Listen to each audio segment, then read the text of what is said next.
let me put this down and we'll have a chat. Talk about today's episode. I'm digging a bit of a drainage ditch for my flower bed.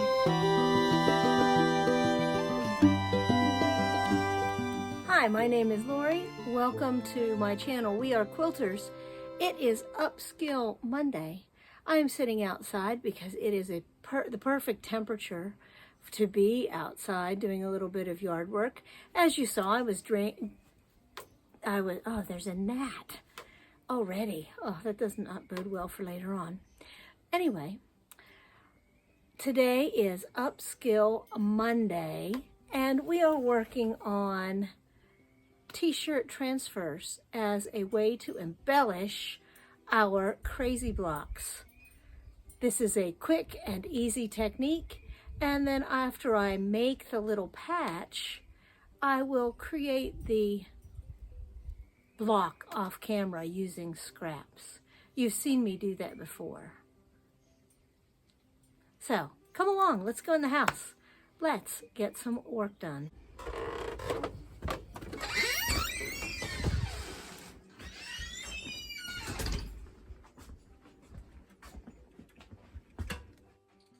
I'm using this instant graphic book from 1984 for some of my images and photographs. First, I lay the cutout images on the printer.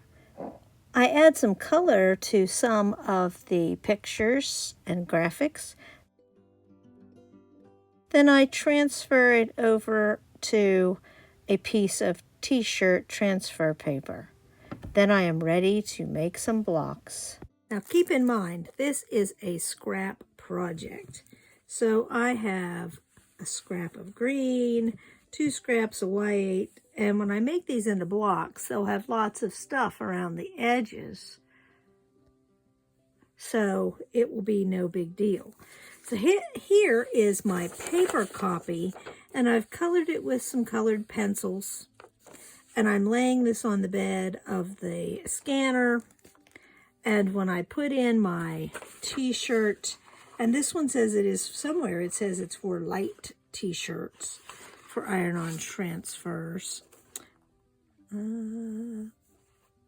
Designed for use on light colored fabrics, cotton polyester blend fabrics, or just cottons. And here is my copy of the t-shirt paper. Now, the important thing when you're using any product like this is to follow the directions that are in the package so that it turns out nicely.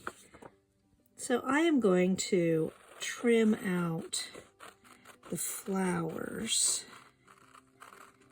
And I'm going to keep it so there's a little bit of color around them, because I like that little bit of color. I think this will fit onto one of my white pieces, and if it doesn't, I will cut it into 2 separate pieces. After reading all the directions, I know that, let's see if it fits before I trim it the rest of the way. Is it going to fit?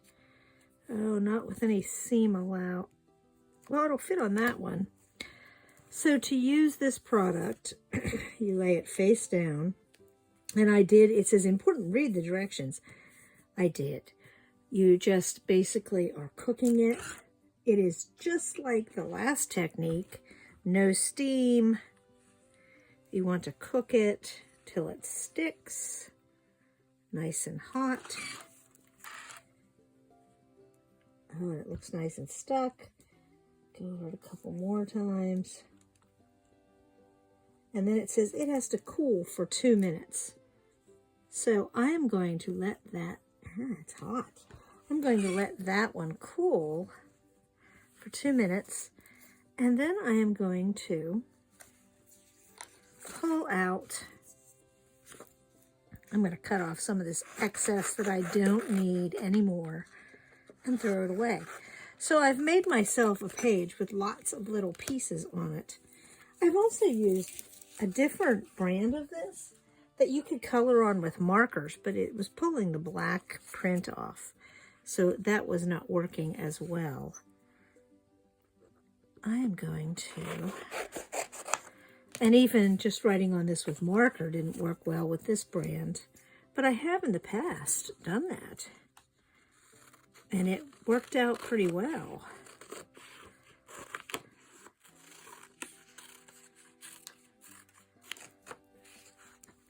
So I'm going to make a couple different transfers on, I'm going to rough cut first. It says that if you are not using a very light background, that some of the white may show. So I know that around my shape, I might have some white lines. And I'm okay with that because I know that part of the process when I'm making crazy blocks is that I am going to embellish them even more. And there's no rule saying you can't embellish on top of a transferred design.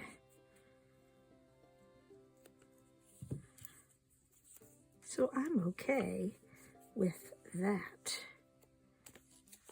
And I'm going to put that on there. Throw away my scrap of paper.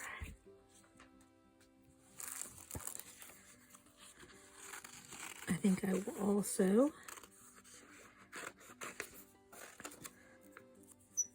do the little rows.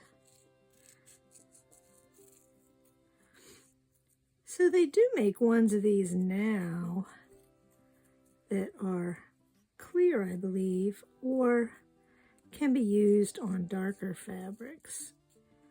You just have to look and find the right product for your needs. But like I said, I'm okay with if it has a little bit of white around it. It's probably going to look exactly like that. I'm going to put that over there. And I think I will cut these ones out. Let's see, let's get these ironed down since they have to cool for 2 minutes. Nice hot iron, cook it right onto that fabric. While we're cooking that one, we might as well cook the other.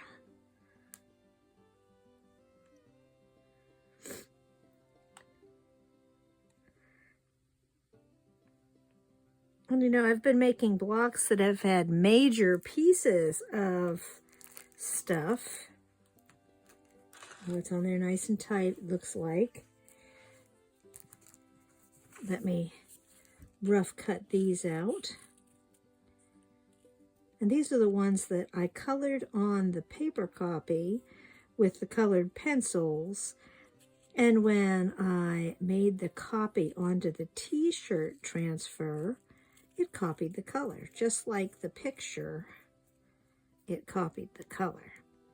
So I'm going to put that on there.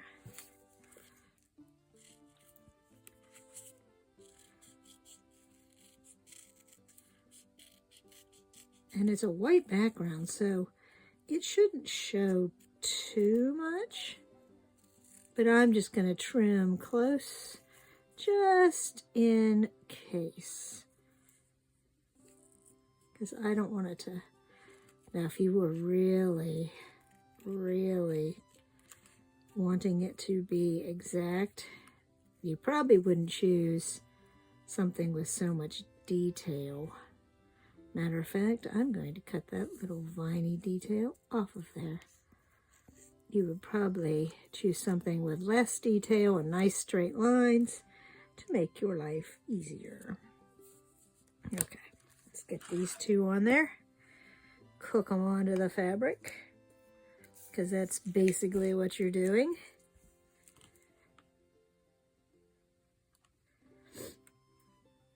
But this is a way to get pictures onto your quilt. Now, they said if this does not stay on there, you need to iron it some more. But look at that. It's right on there. Now, according to the directions, these are washable because they are made for primarily for t-shirts. So that is a way to get your photo on there. And you can reverse your photo. I didn't reverse my photo, but you can reverse your photo so that you can get an image that is, see, that didn't turn out badly. And it does look clear around the edges. I'm shocked and surprised that oh, that one's kind of really stuck. I can't get a hold of it. And there's the fruit bowl with the green showing through. And it doesn't look white. I thought for sure it would look white, but it doesn't. So we've got two so far. Like I said, a great way to transfer photos. I just happen to have this old copybook. And then we have the last ones. The little rose. And the grapevine piece. And I will, to use those, yes, I'm using my paper scissors. I will just cut those apart.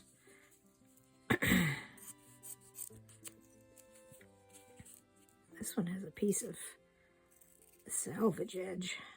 Can't have that. So there we have it. A simple technique to get photos and line drawings onto fabric. And according to the directions, it is washable. And it does have a little rubbery feel to it. But I think this is an excellent way to transfer those things over. Things that I've transferred here on my table. I'm going to dump out my bag of green scraps right here beside my sewing machine. And I'm going to crazy patch it up with these pieces that I have made and make them into 6.5-inch blocks. My big bag of green scraps dumped here beside me on the table. And I am going to start by making a block. So I have my 6.5-inch ruler, and I'm just going to start adding pieces onto it, just like I do any other crazy patch block, and I will make it bigger. That's not quite the right color green.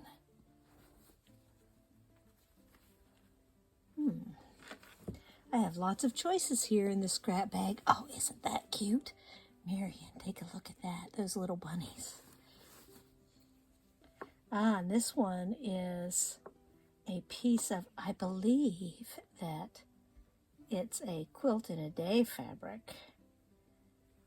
I kind of would like to match that green. Maybe not. I don't know. Lots of choices here. John Deere. Piece of tie-dyed. There's all kinds of scraps and pieces in this container. I like that one for right there. So let me get to this. Here is just a quick consideration and thought for you.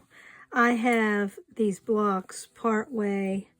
I have some sides put on, and I ironed, but you must be careful not to. This is sort of a rubbery feeling stuff, this transfer. So you want to make sure you don't touch that with an iron. And even if you iron from the back, it reactivates the heat and you can end up with fuzzies attached to it. So you have to be careful not to touch this in any way, front or back, with an iron. You probably could use a pressing cloth as long as it's thick enough.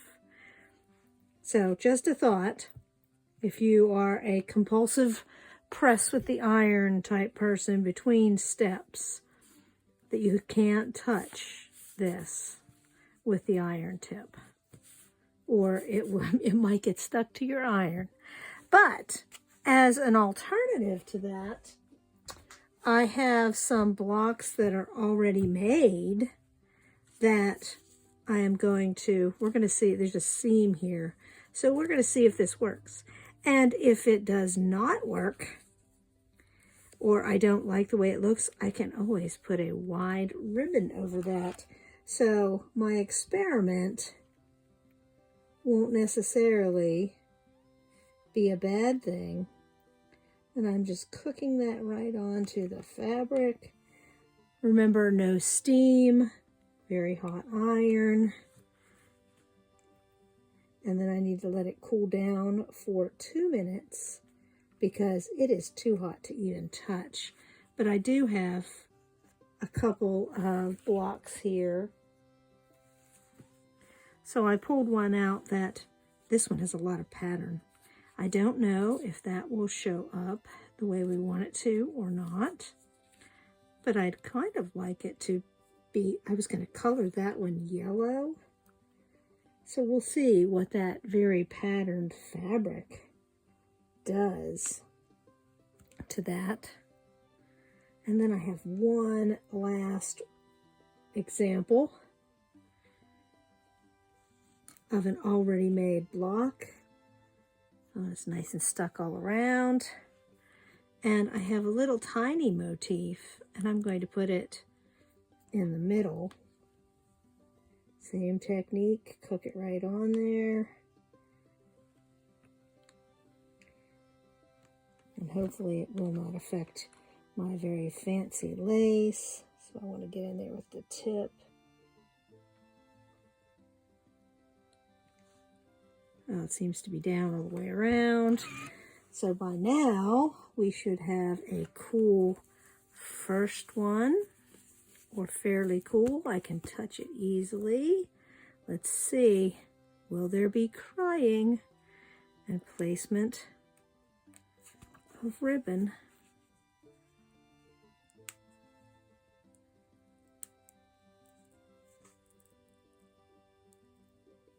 Oh, it's not stuck down well enough. Or it's not cool enough.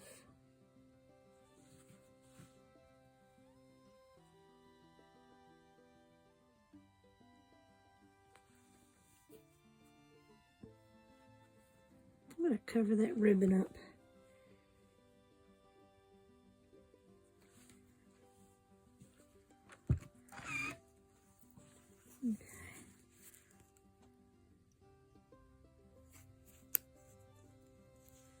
Oh, here we go, moment of truth. And the fabric does show through, but it adds to the pattern and gives something else to look at. Very interesting. That would look really cool with some kind of embroidery around it, wouldn't it? Interesting, interesting. Let's try this one, see what we've got. Because all you're doing is adding a little bit of visual interest. There you go, right in the middle. An extra little thing to look at. Draws your eye toward the middle instead of just those two strips. And the last one. Let's see if it's cool enough now.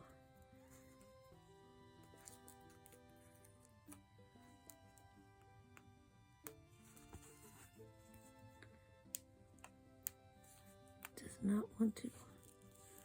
Okay, so far so good. Let's see how it dealt with. Oh, it looks perfect over that seam in the middle.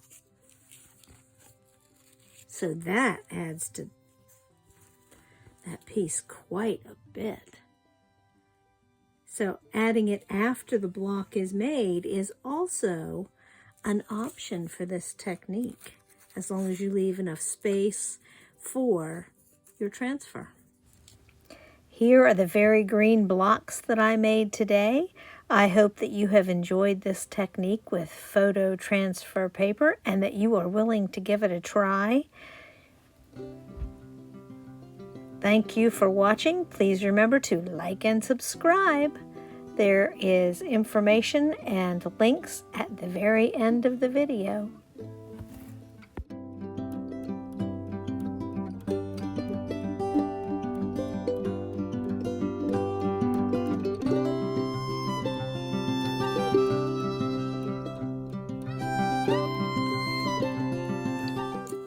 hope you enjoyed this quick technique. See you later. Have a great day.